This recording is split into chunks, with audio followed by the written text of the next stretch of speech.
Hey guys, welcome to another brand new beautiful episode of Good Children. You can find more Good Children exclusive episodes every single week on Patreon. Hey, Hey, what's up? nothing really at all, if I'm being honest. Are you feeling satiated? Are you feeling... I'm feeling like I just ate a sandwich and a little bag of Doritos. I am starving. I'm Joe. That God, was the hungriest I've ever been. I know, because I was saying, like, once you start, this is our problem, but once you do start eating, like, I just want to keep going because... But my mouth tastes like gasoline. From what? I don't know. Good children. Whatever. Hey guys, and welcome back to another episode of Good Children, the podcast where hosts Joe Hegyes And Andrew Muscarella reflect on our 22 years of friendship. Growing up in the late 2000s, early 2010s. And all of the nostalgia, trauma, and Transformation Tuesdays that go along with it. What are we talking about today? Today we're talking about transformations, but don't worry, we're not just talking about physical transformations, but we will get there. We are talking about transformations in the whole realm of life. We're talking mind, about body, spirit. Mind, body, spirit. We're talking food. We're talking social media. We're talking the mall. We're talking body, yada, yada. Yeah, we are. Because we can't stop. We can't stop. Listen, when you hit your niche, you just gotta lean into it, and our niche is gonna constantly be body image issues, which is so good for us. It's so real. It's really healing to be constantly talking about your body. You had something to say about cream cheese earlier. Yeah, I did have something to say about cream cheese because I think it would be remiss of us to be talking about transformations and not talk about cream cheese. Yeah. Because what are we doing? What are we doing? We're adding cakes, we're adding cookies, we're adding sprinkles, we're adding cannolis, we're adding everything we want to a cream cheese. But you're mad about that? And you're mad? It's just like... And you're laughing? I'm laughing, but I don't know if I'm living or loving. I can't imagine a world where that's a bad thing for someone like you. I just think it's just excessive. We're transforming into a world of excess. You've never had it? I can't bring myself. Because I do, and I know what you're going to say. I love something sweet. You love something sweet to a point that it's ridiculous. But I don't necessarily think I can do it on my bagel. I feel like I've seen you eat some significantly sweet bagels. What? Maybe it was a French toast bagel. Maybe it was. But not in my cream cheese. I don't care. Like, for me, it's like I'm happy about any kind of cream cheese. And the thing about a cream cheese, and we've talked about this at great length in our personal lives, the biggest benefit of a deli versus like a DIY cream cheese is you're never going to give yourself the cream cheese serving that a delicatessen will give you. And like, that is, I think, their purpose on this planet is to give you like a tub of cream cheese per bagel. Yeah. A tub. I think it's a really good learning lesson, actually, that you bring that up. It's like, why aren't we giving ourselves what a delicatessen can give us? Well, ask not what your delicatessen can do for you, but what you can do for your delicatessen. It's just, I think it's like an emotional challenge too. I can't imagine looking like, if I were to descale, if I were to scrape off all of the cream cheese on a bagel that like I got from Broadway Gourmet, it would be like a pound of cream cheese. Yeah. Myself, I can't do that. No, again. But I wish I could. I wish I would. Because I want it. BTB. You're battling the brain when you're slipping and sliding cream cheese on a bagel. That's the thing. Especially if this was a bagel party or if there was other people's included in that. I'd rather be shot dead than go to a party in which there are bagels that I have to smear myself. But you know what I can't understand? I can't wrap my head around about a delicatessen is when you are getting the cream cheese to go. And they give you a little Dixie cup of cream cheese. It's a Dixie cup of cream. Who is that for? What happened? What happened like between behind the counter and then the paper bag? Exactly. It's crazy. Because when you're in a delicatessen, that's home. Why have we just made a delicatessen? Like, why is it now? We can't stop saying it. We can't stop saying it. And we started our Transformation Tuesday episode just talking about a deli.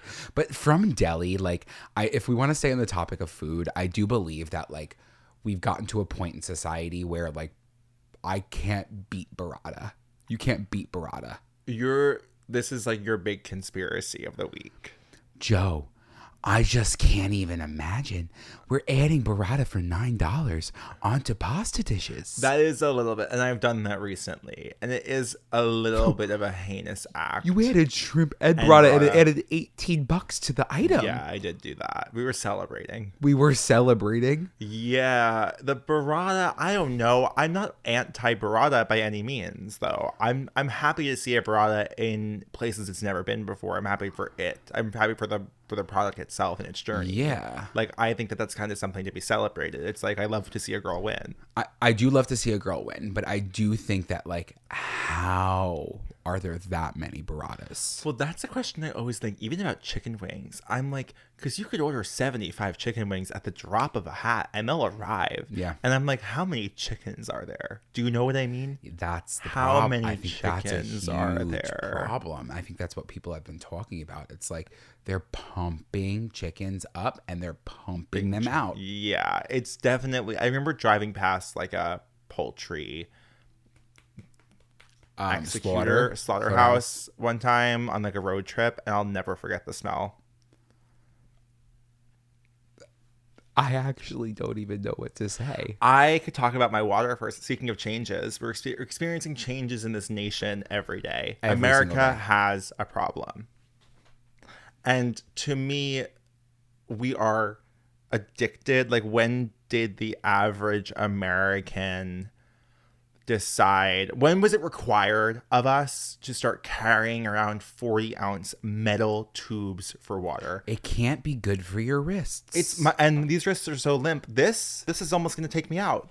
I'm not kidding. They're going to find in about 15, 20 years that the amount of people with carpal tunnel is going to be through the roof. From bottles, not cell phones? A little bit of both. But the thing about a cell phone is, yeah, it's going to be propped up, but it's not weighing 10 pounds. No, this is the weight of a newborn baby. It's a weight of a newborn baby in the palm of your hand. In the palm of your hand at all times. Supported by your little tiny wrist. And I'm gonna have like smoker's wrinkles from sucking. Yeah. And listen, like, from every kind of sucking. From every kind of sucking there is. But I do think that, like, talking about transformations, like, Tanya, I do want you to talk about Tanya. Tanya, if you're listening, if you don't know who Tanya is, Tanya, I don't know her last name. I think her TikTok handle is like taking back my life at 40. I'm pretty sure. That's simple and sweet. Tanya is a pioneer of water talk, and she's kind of changed my life pretty dramatically. She's kind of transformed my life in a major way over these past couple of months. Transforming your life as she's transforming hers. And she's everything is changing for Tanya and for me. And she's an influencer. She has almost 1 million followers on TikTok. That's from making wild. Water recipes. And like, I am so sick of it. I'm so sick of the liberal agenda trying to take down these businesswomen from promoting water recipes. I don't care that you think it's juice. It's literally like, who really gives a fuck if the water is juice? Who really gives a fuck if there's 7 pumps of mermaid syrup in your water? Like, I think that we're all so obsessed with what everyone's doing in their own private homes. Like, if someone wants to make a water that consists of 7 shots of grenadine, a Sprite mix packet, and something else, and call it water, that's their business. That's their business, because at the end of the day, they're just different and they see the world differently. And I think that's something that should be celebrated. We should all be enjoying water that's soda. You know what I mean? And speaking of transformations, I feel like we're watching that kind of happen with like Abercrombie. Like, I feel like there's been a day of reckoning, and I don't want to say it's not us who did it. Like, I don't want to say we pioneered the plus size clothing movement. Like, I would hate to take credit for that. Hate to take credit for Abercrombie and Fitch really saying like these two men were at the forefront of change. I would take credit for change. Yes. In general, the whole concept of it. Yeah. I think that we're at the forefront. Do you think it was not the documentaries that came out on multiple streaming platforms? It was our first episode. It was that TikTok that we had that had like 400,000 views. I think that's what did it. Yeah, I think that is. I mean, somebody at corporate saw Somebody at corporate saw it, and they said we have to make a change. Finally, shit. But I mean, it's too late. It's just a little too late, a little too long, and I can't wait. And I can't wait. Yeah. Oh, and be real, it doesn't matter anyway. It doesn't matter anyway. I'm like making up lyrics. Yeah, I mean, that's totally fine. But back to Abercrombie, I believe that it is a little bit too late. Their clothes are cute. JoJo's in where is she? She's on Broadway. She is on Broadway. She's on Broadway in something. In Baz Luhrmann's Moulin Rouge. I'm going to see it.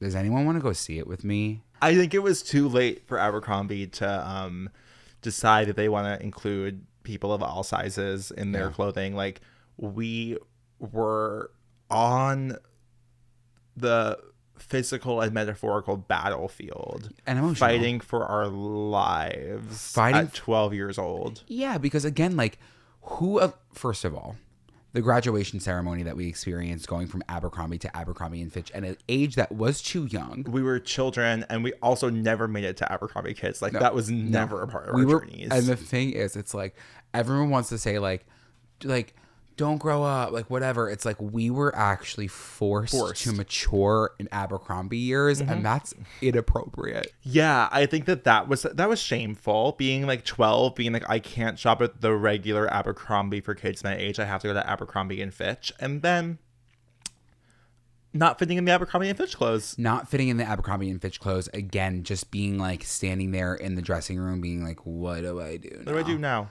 What do I do? Because I can't go back out there. I'm like, I guess I'm going to walk across the way to American Eagle. Did you ever like buy something even though it didn't fit? You loved to have a goal. Yeah, I literally have clothes in my closet right now that I've bought online clothes that don't fit, and I'm like, maybe I'll lose 10 I kind of feel like I was always in a tight fitting clothes. Yeah, you didn't mind looking like 2 pounds of bologna in a 1 pound bag. I didn't mind it. Yeah. I really didn't. But I mean, like, it did create character. At least, like, I was able to like have a little bit of fun when I was a kid, and then it really hit you like a ton of bricks. Like, I always remember being like, Andrew wears really tight clothes. Like, I remember like that being one of the things for you. And that was my key characteristic. Clothes, you wear tight clothes. Yes. Yeah. And I feel like multiple people would say, like, your mom actually only confirmed that. Would be like, Andrew, you like a tight shirt. Yes. And I was like, yeah, my mom I do. Would say that. She would. And in the moment, like, the way that you need to see that is, because it's muscle fit. Yes. Yeah. And that's how they trick you at these places, is by saying it's muscle fit. And you're like, if I put this on, I'm going to have muscles to fit into. And they're going to be fitting them. Yeah. For sure. Oh, God. But I do feel like, I just think that this former CEO or whoever being like, we don't make clothes for fat people, Evan Abercrombie, like, deciding to make clothes for fat people now, like, I do think it's like, let's have a fat person who makes clothes for fat people make clothes and not make it Abercrombie & Fitch. Like, we don't need to like reclaim a brand that has like a history of being exclusionary. I agree. But I mean, like, just like, that's how transformations work, especially when it comes to fashion. It's like, now, again, kids are circling back to Abercrombie because it's nostalgic. And I already had that moment during quarantine. I had a moment where I was on Depop buying Abercrombie clothing because I'm sick in the head. You were moosing? You were getting moosed up? I bought a rugby shirt. I bought a graphic tee. I was on Depop spending probably the same amount of money I would have spent in 2007 on the clothes in quarantine buying Abercrombie clothing. I feel like they haven't depreciated in value. They've only appreciated. They should be depreciated. They were like garbage quality. The worst is when you're like, these pants are gonna fit. And then you get into the dressing room and you get to like die and you're like, whoa, I have reverse body dysmorphia. Yeah.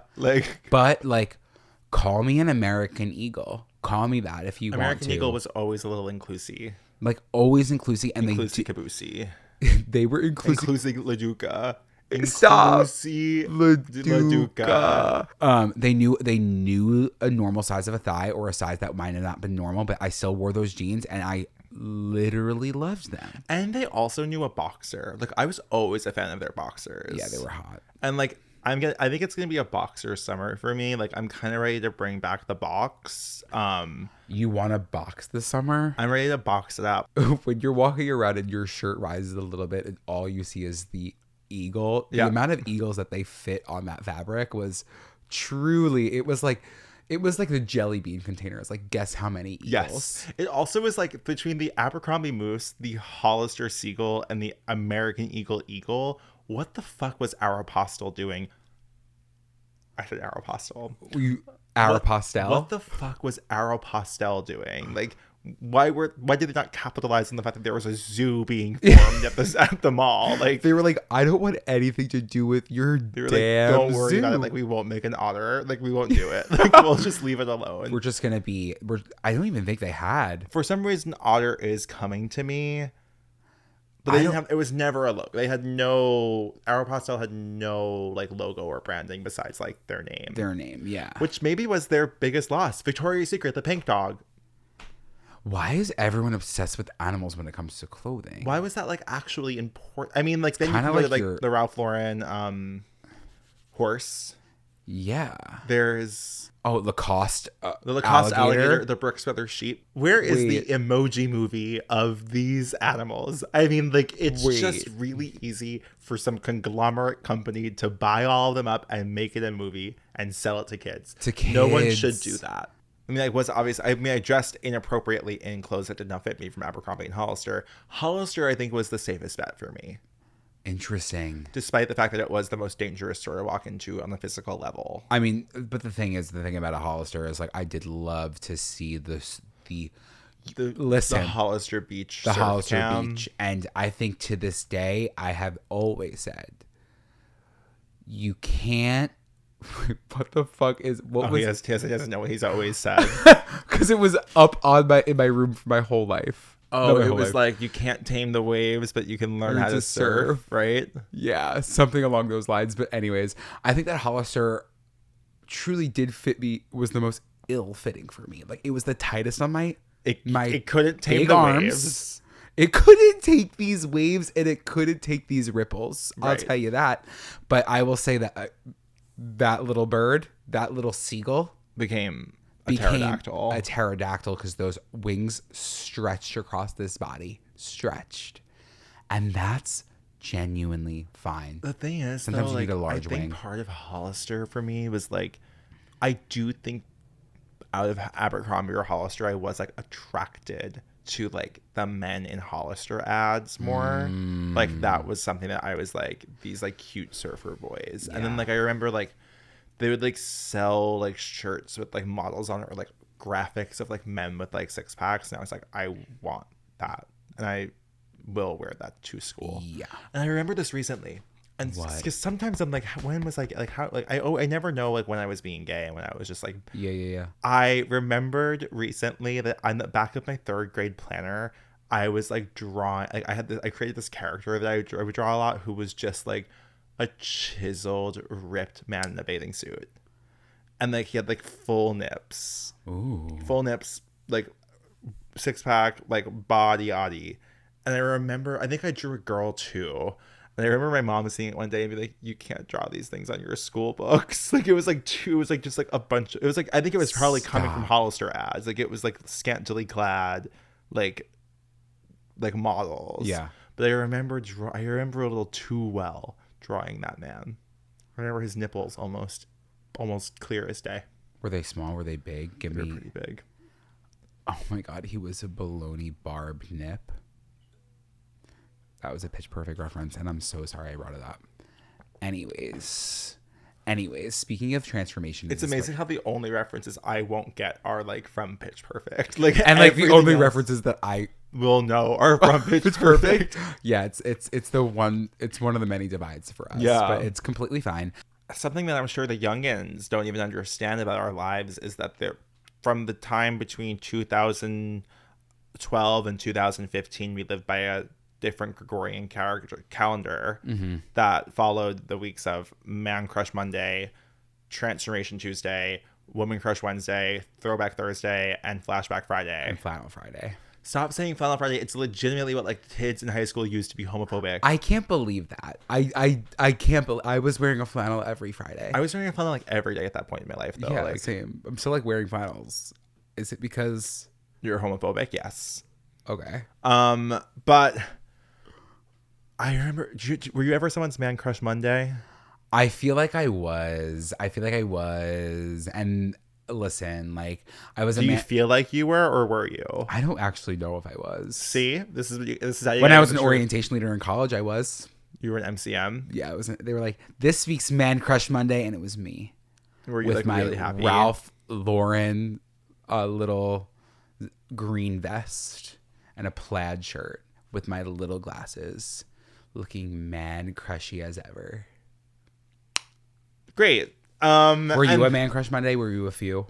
I don't really think so. Yeah, there was like, it was a really interesting time because it was like an identifier, especially when it came to Transformation Tuesday. I think that one has taken us, that could have taken out the civilization. It basically did. I think it destroyed the sanctity of the United States of America forever because it became about splitting your life in two, the before and the after. And there's always been like the before picture. Yeah. We all always grew up BC watching and Jenny AD. Craig. Yeah. We all grew up watching Jenny Craig commercials, and we all saw like Atkins, like South Beach Diet. They would show those befores, and they'd always show this.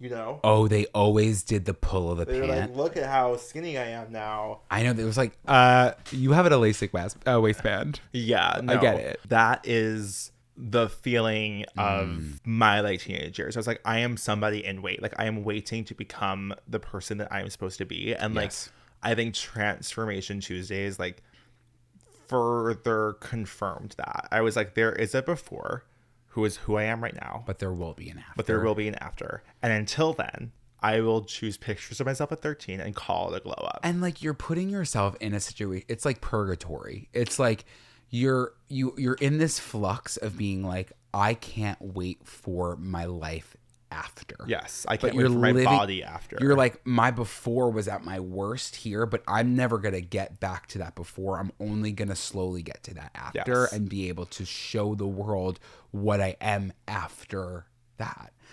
It really is like, I've never been a Transformation Tuesday head. Even when I'd lost my weight, I wasn't publicly putting it out there. There is a layer of like, I mean, I don't know. Like it's the attention, it's the validation, but it's people want to feel validated for hard work that they're putting in for themselves. Yeah, and that's fine. I do think it's like using a picture of yourself that someone else might see and say that looks like me, and saying this is the before and look at how much better I look now is more harmful than it could ever be personally beneficial for you. Correct. And not only because of that, but also because it's you're not honoring who you once were. You're not like loving the person you always were. You are saying I had less value in this world and I wasn't lovable. Yeah, and like and then you're getting again that confirmation from people basically agreeing in the comments.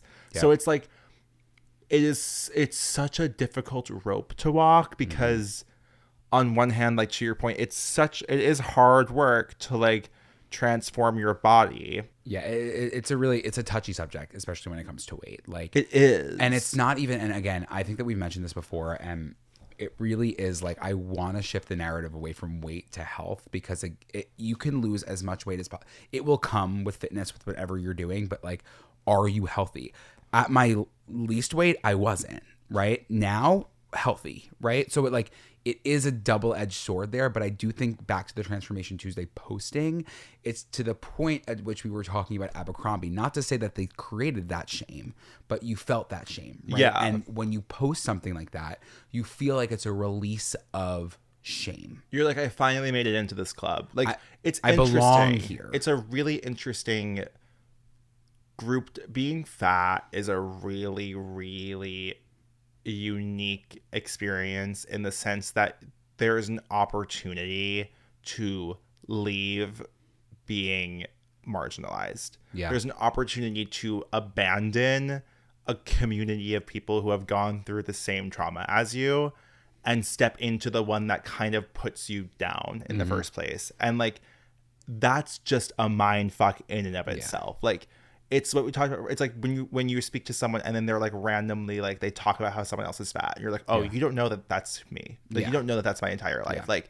and it's crazy. It's like, and I'm not comparing like being fat to any other version of being marginalized, but like there is clear day-to-day things that happen to you when you're fat that like would not happen if you were skinny. And you can uproot and like completely leave that community behind. Yeah. Or you can look to be able to empathize and sympathize because you already experienced those things. Right. And it's not even that. It's like what happens, at least from what I've been seeing on social media or on shows or whatever, is when people do go through transformations like that, it's so easy for your new verbiage to be like, oh, like I'm skinny now, or my body is different, or this or that or that. And like, not recognizing that you've been in that community for so long and now you're actually just putting down everybody else that is still within that community. And that's like, I think that's like at your own comfort. You got to jump into a different position of privilege and you kicked everyone on the way down. Like, and it's like not even on purpose. And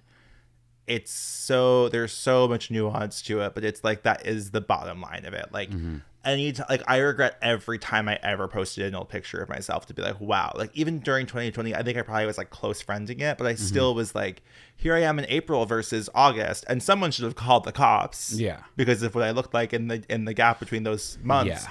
But also I'm like, now I look like the me in April of that. And if it was me watching that story, I'd be like, fuck Joe. Yeah. Like, and I think it's a good learning lesson. And again, like, you should be able to love yourself throughout the years. You should be able to go through your camera roll and be like, oh, like I loved myself 3 years ago. I love myself now. I can look at that picture and actually look at it and not have to delete it because it's not the vision that society wants me to be. Yeah. But celebrate your wins. Like, I think I'm all for celebrate your own personal wins, but not at the expense of others. I think just celebrate the body you're in. Yes. What do I care if I have love handle? Like, what do I actually care? And what does it say about me that I care? Like, when I do get on this podcast and I talk about this shit, and then I'm like, oh, but I don't like the way I look. Like, it's like it's so contradictory. It's so hypocritical where I'm like, if we all just showed up as we are authentically, physically, the amount of like pressure that would be off all of us to just exist is insane. Like, it's insane. Where I'm like, I should be posting more shirtless pics. Like, I should be showing my body off as much as I possibly can. The best person who taught me that, honestly, is Ashley Graham. Yeah. Like, it always comes back to her for me. Always. I think that's a really, I had this thought yesterday, actually, that you bring it up. And I didn't even think that we were going to be talking about this today because I didn't know. But it was to the point of taking my shirt off, and not even taking my shirt off in a picture. Like, I do want to take off my shirt in videos because I'm like, it is still easy. Not to say that I'm editing the pictures, but I can find the angle and I can find something that I would want to post. But when it comes to a video, like, you can't censor that content, and like, that is freeing. And like, and I think that's to the point of, for people with transformations and like putting it out there, it's like, even in those smallest things, like, people can take their shirt off all the time. They can be shirtless all the time. But for us, or for me personally, like, taking off my shirt in the video is a big deal. But I'm celebrating the fact that I can do that. Yeah.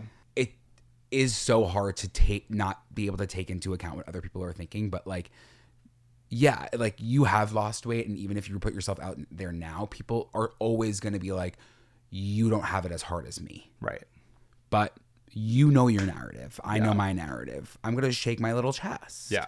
I'm going to have fun. I want to jump up and down. I don't want to have to alter anything. Yeah. And that, when you learn that is an extra layer of shame gone. Yeah. That was a transformation from start to finish. From start to finish. Yeah. Whoa. Thank you guys so much for tuning in to another episode of Good Children. Don't forget to do your homework. Don't forget to do your homework. Like, comment, subscribe, rate, review, write a nice little something. And you know what I'm recognizing after this episode? It makes sense why we're in the learning and growing section in the video podcast. Yes, yeah. Because we're learning and we're growing. We're learning and growing in real time on camera every week. Yeah. Yeah, we'll see you next week. You know where to find us across all platforms at Good Children Pod. Our live show is over. So it's over and it was amazing. We're doing a few guest appearances at a few live shows at the end of June. If you want to check out our Instagram, you can see more about those. If not, we'll see you next week for another beautiful episode. See you. Who can say if I've been changed for the better? Because I knew you, I have been changed